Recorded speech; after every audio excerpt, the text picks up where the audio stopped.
வணக்கம் மக்களே, நாம இன்னைக்கு பார்க்க போற மிக முக்கியமான செய்தி என்னன்னு பாத்தீங்கன்னா, ரசாயனம் கலந்த தர்பூசணி பழம் விற்கப்படுவதா சொல்லி நமது தமிழ்நாட்டில் உள்ள உணவு பாதுகாப்புத்துறை அதிகாரி என்ன பண்ணியிருக்கிறாருன்னா ஒரு வீடியோ வெளியிட்டிருந்தாரு.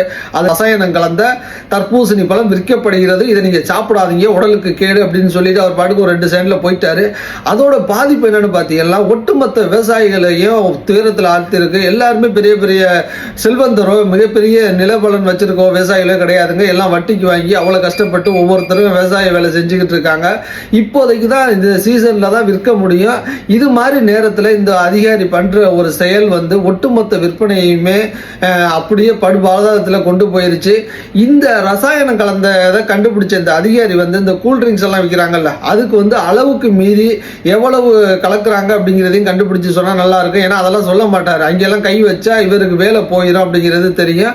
அடுத்ததா பாத்தீங்கன்னா, இதற்கு முன்பு நம்ம என்னென்ன இழந்திருக்கோம் அப்படின்னு பாத்தீங்கன்னா, தேங்காய் இருக்கு பாத்தீங்களா, அது சாப்பிட்டா கொலஸ்ட்ரால் வரும்னு சொல்லி ஒட்டுமொத்தமா தேங்காய் உற்பத்தியை கம்மி பண்ணாங்க. அடுத்ததா பாத்தீங்கன்னா, நம்ம உணவா இருக்கக்கூடிய கல், ஔவையார் அவர்கள் சரி அப்பையிலேருந்து ஆதி காலத்திலேருந்து நம்ம உணவா உட்கொண்ட கல்லை கலப்படம்னு சொல்லி இந்த தமிழ்நாடு அரசு ஒட்டுமொத்தமா இந்தியாவிலேயே எந்த இடத்துலையுமே தடை பண்ணாத ஒன்றை தடை பண்ணி வச்சிருக்காங்க. அவங்க டாஸ்மார்க் வருமானமும் பாதிக்கப்படும் அப்படின்ட்டு. அடுத்ததா பாத்தீங்கன்னா, இந்த பாமாயில் அப்படிங்கிறத வெளிநாட்டிலேருந்து வாங்கி வெளிநாட்டில் வெங்க மலேசியாவில் உள்ள விவசாயிகள் கஷ்டப்படுறாங்கன்னா அங்கேருந்து வாங்கி அதில் ஒரு கமிஷன் வச்சு வித்துக்கிட்டு இங்கே தேங்காயை தேங்காய் எண்ணெயை இங்கே மக்களே பயன்படுத்த முடியாத அளவுக்கு மூளைச்சவலை செஞ்சு வச்சிருக்காங்க. தேங்காய் எண்ணெயில் நீங்கள் ஏதாச்சும் சமைச்சு சாப்பிட்டீங்கன்னா உங்களுக்கு கொலஸ்ட்ரால் வந்துடும் அப்படின்னு இந்த கார்பரேட் கம்பெனிகள் எல்லாம் சேர்ந்து மக்களை எந்த அளவுக்கு ஏமாற்றி வச்சிருக்காங்க பாருங்க. முடிந்த அளவுக்கு அந்த விவசாயிகளுக்கு நம்ம ஆதரவு கொடுக்கணும்.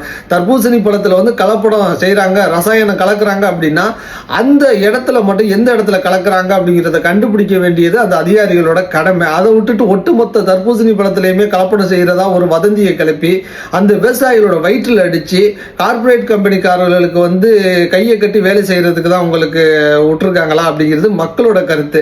என்ன விஷயம் ஓலவையும் கண்டுபிடிச்சு சொல்லிட்டு இருக்காரு இந்த விஞ்ஞானி உணவுத்துறை அதிகாரி. இவர் யாருன்னு பார்த்தீங்கன்னா, கலைஞர் குடும்பத்தை சேர்ந்த முரசொலி செல்வத்தோட மருமகன் தான். போன்ற விவசாயிகள் பக்கம் நம்ம நிக்கணும். நம்மளோட ஆதரவு என்னைக்கு மக்களோட ஆதரவு அனைத்து விவசாயிகளுக்கு இருக்கணும். நமக்கு அவங்க கஷ்டப்படுறதெல்லாம் அவங்க அந்த பெரிய அளவுக்கு அதை விற்று கோடீஸ்வரனாலாம் ஆக போறது கிடையாது. அவங்க அன்றாட வாழ்வுக்காகத்தான் இந்த கஷ்டப்பட்டுக்கிட்டு இருக்காங்க. இது போன்ற பல எதிர்ப்புகள் வந்தாலும் அதற்கெல்லாம் மக்கள் துணை நின்றா நிச்சயமா அவங்க வெற்றி பெறுவாங்க.